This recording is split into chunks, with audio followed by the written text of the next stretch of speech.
Bom dia, mais uma manhã com Deus, priorizando a palavra de Deus, e nesta manhã do dia 17/7, nós vamos meditar de Provérbios, do capítulo 4 ao capítulo 7, que a paz do Senhor encha o teu coração nesta manhã.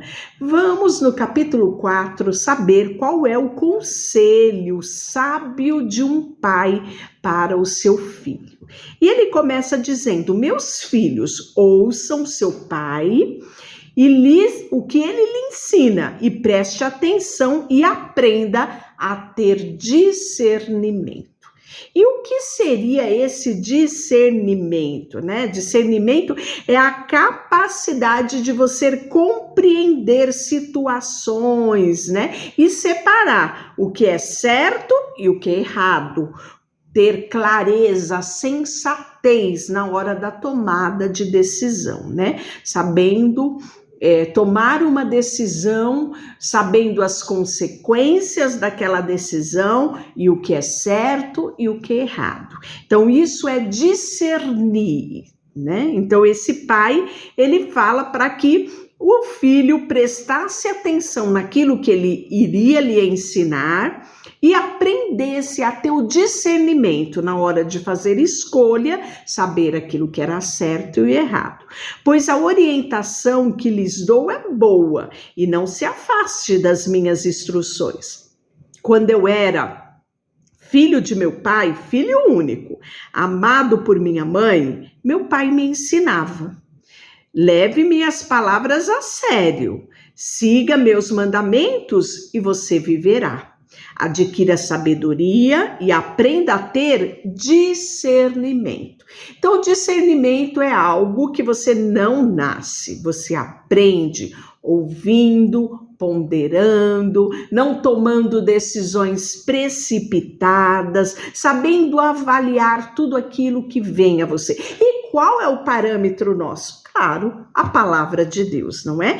E o próprio Espírito Santo hoje, ele pode nos ajudar nessa trajetória. E aí ele fala assim: leve minhas palavras a sério, siga os meus mandamentos e você viverá. Adquira sabedoria e aprenda a ter discernimento. Então, discernimento é algo que você aprende no decorrer da sua vida. Agora, se você for aquela pessoa que toma sempre as suas decisões no impulso, ou seja, nunca você vai aprender a ter discernimento. Discernimento requer pausa, observação, análise na tomada de decisão, né? Discernimento também é importante sabermos qual é a vontade de Deus para aquilo. Senhor, o que o Senhor acha disso? O que está no teu coração sobre isso, não é? Isso é ter discernimento. E aí ele continua: não abandone a sabedoria, pois ela o protegerá. Ame-a e ela o guardará. Adquira sabedoria, é a coisa mais sábia que você pode fazer. Em tudo mais, aprenda a ter discernimento. Se você der valor à sabedoria, ela o engrandecerá. Abrace-a e ela te honrará. Ela lhe colocará em uma bela grinalda na sua cabeça e o presenteará com uma linda coroa. Meu filho, ouça minha palavra e ponha elas em prática. Então, isso é um segredo para a vida. Quantas coisas nós aprendemos no livro de Salmo e quantas vamos aprender neste livro de Provérbios? Serão verdades extraordinárias, mas só terá efeito na sua vida se você decidir colocar em prática. E ele continua: eu lhe ensinarei o caminho da sabedoria e o conduzirei por uma estrada reta. Quando andar por ele, nada o deterá. Apegue-se a minhas instruções e não as solte. Guarde-as, pois são a chave para a vida. Não imite a conduta dos perversos, nem siga pelos caminhos dos maus, nem pense nisso, não vá por este caminho, desvie-se dele e siga adiante, pois os perversos não dormem enquanto não praticam o mal, não descansam enquanto não fazem alguém tropeçar. Comem o pão da perversidade e bebem o vinho da violência. O caminho dos justos é como a primeira luz do amanhecer, que brilha cada vez mais até o dia pleno clarear. O caminho dos perversos é como a mais absoluta escuridão. Nem sequer sabem os que os fazem tropeçar. Meu filho, preste atenção ao que eu te digo e ouça bem as minhas palavras. Não as perca de vista. Mantenha no fundo do teu coração, pois elas dão vida a quem as encontrar e saúde para todo o corpo. Acima de todas as coisas, guarde o seu coração, pois ele dirige o rumo da sua vida. Na versão RA diz, acima de tudo, guarde o seu coração, porque dele provém as forças da vida. Evite toda conversa maldosa, afaste-se das palavras perversas. Olha isso aqui, não é? Quantos infortúnios seria afastados de nós, quantos infortúnios seríamos poupados se tivéssemos cuidado em evitar conversas maldosas. E aqui ele fala para nos afastar de quê? Das palavras perversas. Uma coisa puxa a outra. Palavras, conversas maldosas vai trazer para perto palavras perversas. E isso me faz lembrar o que Tiago, o livro de Tiago diz, né? No seu capítulo 3, que ele vai falar sobre o poder desse pequenino membro, que dele provém fontes da vida, dele provém vida, mas dele provém também a morte. Você pode ter palavras de bênção como palavras de maldição, né? Da sua boca pode proceder bênção ou maldição, vida ou morte. Então, por isso esse cuidado aqui é muito necessário. Olhem sempre para frente, mantenha os olhos fixos no que está diante de você, ou seja, não perca o foco. Ele diz mais, estabeleça um caminho reto para os seus pés e permaneça na estrada segura e não se desvie nem para a direita nem para a esquerda e não permita que os seus pés sigam o mal. Olha, essa tomada de decisão é muito importante, não é? Muitas pessoas, né, já diz aquele provérbio, né? Maria vai com as outras, né? Ou seja, é uma decisão que eu tomo. A palavra diz, não permita que os seus pés sigam o mal. Então, eu decido não permitir que os meus pés sigam o caminho mal. E aí, o 5, ele vai falar sobre mulheres imorais. É, isso mesmo. E não é só no 5, nós vamos ver diversos alertas à figura da mulher, né? E ele fala assim, meu filho, preste atenção à minha sabedoria, ouça bem o conselho prudente. Assim você mostrará discernimento e seus lábios expressarão o que aprendeu, pois os lábios da mulher imoral são doces como mel. Sua boca é mais suave que o azeite. No fim, porém, ela é amarga como o veneno e afiada como uma espada de 2 gumes. Seus pés descem para a morte e seus passos conduz direto à sepultura. Pois ela não se interessa pelo caminho da vida, não se dá conta de que anda sem rumo por uma trilha tortuosa. Portanto, filho, preste atenção, nunca se desvie do que eu vou te dizer. Mantenha a distância dessa mulher. Olha que alerta. Que mulher é essa? Mulher imoral. E ele diz mais: não se aproxime da porta da sua casa. E se o fizer, você perderá a sua honra e entregará a homens impiedosos tudo o que conquistou. Estranhos consumirão a sua riqueza e outros desfrutarão do fruto do seu trabalho. No final, você gemerá de angústia quando a doença lhe consumir o corpo. Dirá: como odiei a disciplina, se ao menos não tivesse desprezado as advertências, porque não ouvi os meus mestres, porque não dei atenção ao que me instruíram, cheguei à beira da ruína total e agora todos saberão da minha vergonha. Beba água da sua própria cisterna. Compartilhe seu amor somente com a sua esposa. Aqui, o seu cônjuge.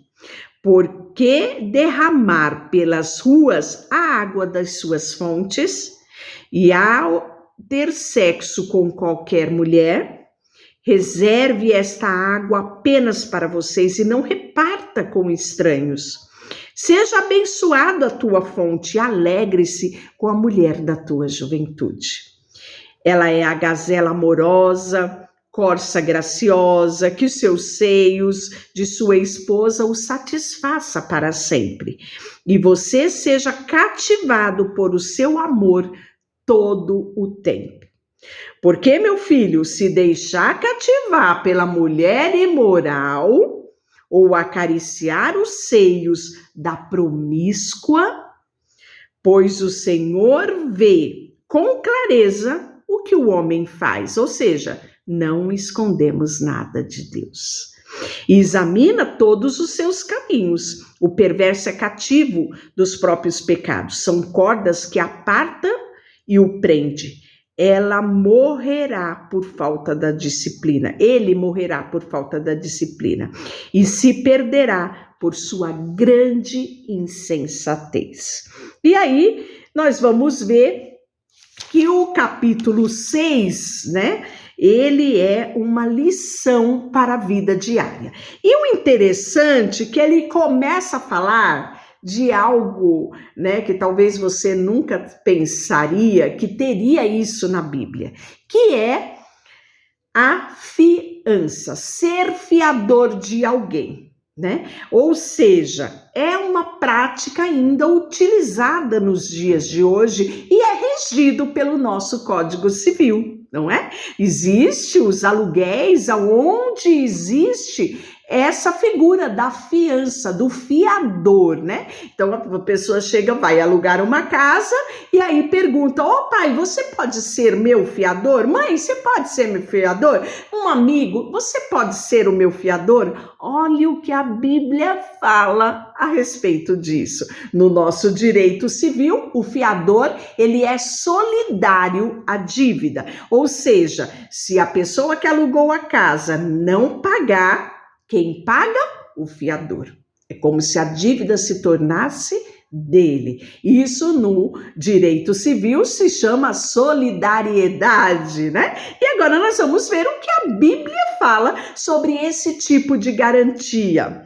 Meu filho, se você aceitou ser fiador de seu amigo ou se concordou em garantir a dívida de um estranho, se caiu numa armadilha por causa de um acordo feito e se dará preso pelas suas palavras. Siga meu conselho, livre-se dessa obrigação, pois você se colocou nas mãos do seu amigo. Procure, humilhe-se e insista com ele. Não deixe isso para amanhã. Não descanse enquanto não resolver essa situação. Livre-se como a gazela que escapa do caçador, como um pássaro que foge da rede. Ou seja, o que o salmista diz, olha, se você se tornar fiador, você saberá que se o seu amigo não pagar, você terá que arcar com aquela dívida. Ele está dizendo, né, que aquilo se torna uma obrigação sua, né? E isso muitas vezes separa amigos, separa famílias, vira uma grande confusão, né? Então, ele nos traz um alerta sobre a responsabilidade da fiança, do ser fiador. E aí, nesse segundo momento, ele vai falar sobre o preguiçoso, e ele diz no versículo 6, aprenda com a formiga, ó preguiçoso. Observe como ela age e seja sábio. Embora não tenha um príncipe, nem autoridade, nem governante, ela trabalha duro durante todo o verão, juntando comida para o inverno. Mas você, preguiçoso, até quando dormirá? Quando sairá da sua cama? Um pouco mais de sono, mais um cochilo, mais um descanso, com os seus braços cruzados, e a pobreza o assaltará como um bandido, e a escassez atacará você como um ladrão armado. Como são desprezíveis os perversos, eles vivem mentindo, demonstrando falsidade, com um piscar de olho, como um movimento dos pés ou como sinal dos dedos. Seu coração de perverso trama maldade e anda sempre criando problemas. Por isso, seja destruído de repente, despedaçado num instante, sem que possa se recuperar. E agora ele vai falar sobre 6 coisas que Deus odeia.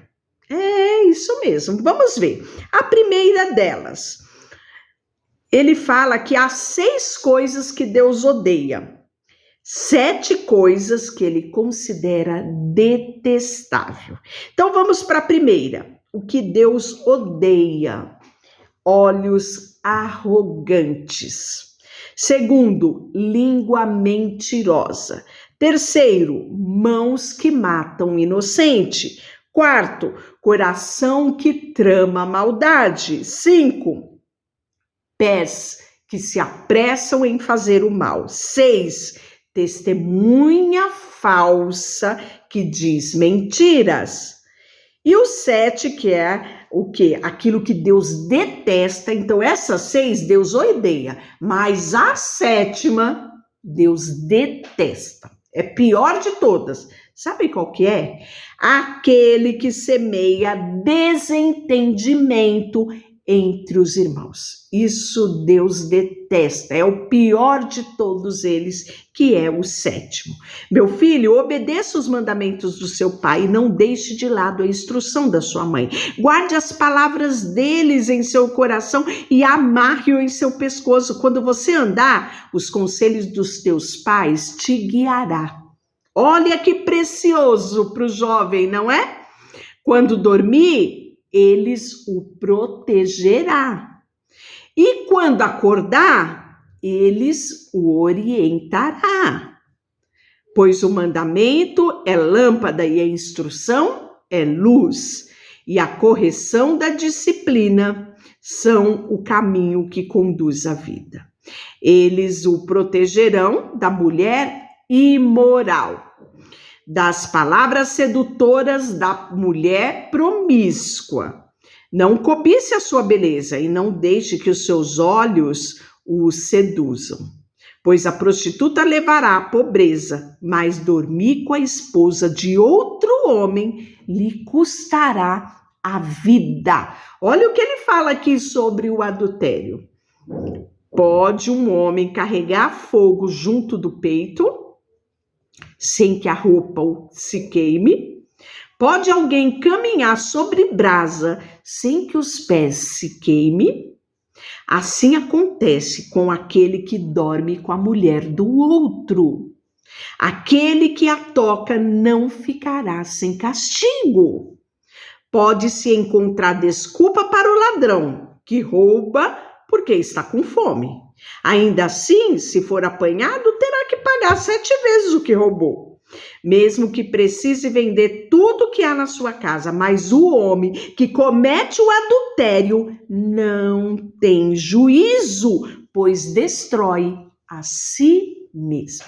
E quando esse texto está aqui em Provérbios 6:32, quando a palavra fala, mas o homem que comete adultério não tem juízo, pois destrói a si mesmo, ele está falando do homem e está falando da mulher, não é?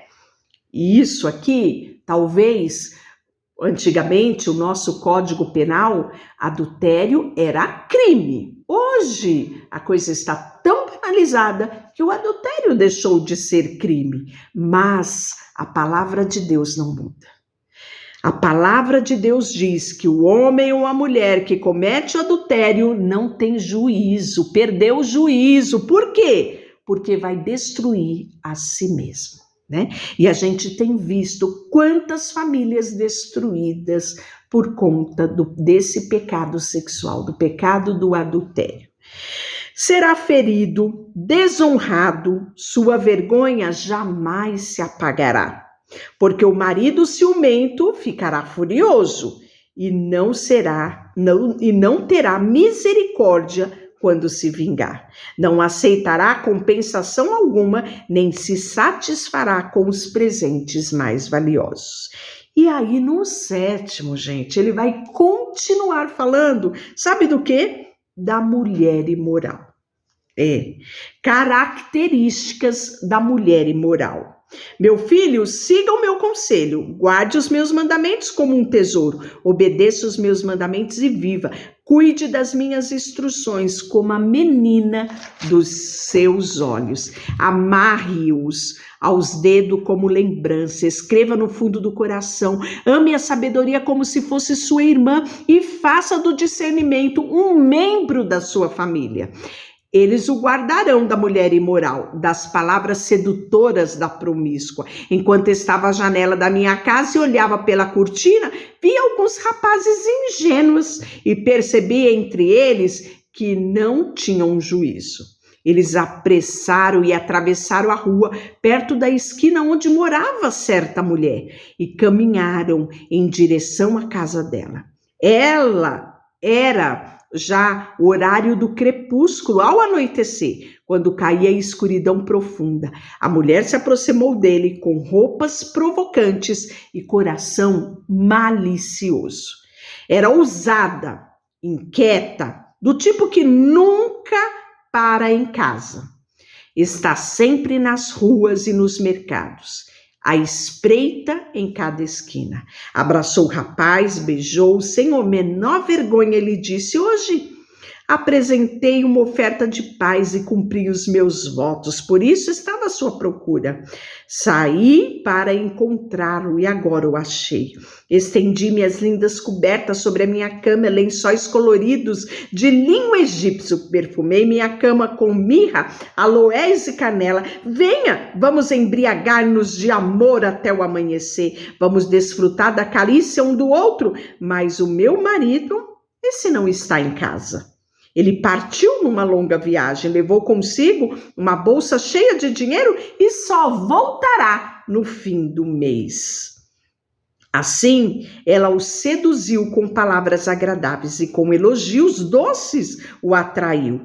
Ele a acompanhou de imediato como um boi que vai para o matadouro, como o servo que caiu no armadilha, espera da flecha que lhe atravessará o coração, como um pássaro que voa direto para o laço, sem que lhe saiba que lhe custará isto a vida. Portanto, meu filho, ouça, preste atenção nas minhas palavras, não deixe que seu coração se desvie para esta mulher. Não se perca em seus caminhos tortuosos, pois ela causou a ruína de muitos, não são poucos as suas vítimas. Sua casa é caminho da sepultura e seu quarto a câmara da morte. Então nós podemos ver que essa mulher é uma mulher imoral, uma mulher casada, uma mulher adúltera. Deixa eu orar por você, Senhor, nesta manhã. Colocamos diante de Ti a Tua palavra.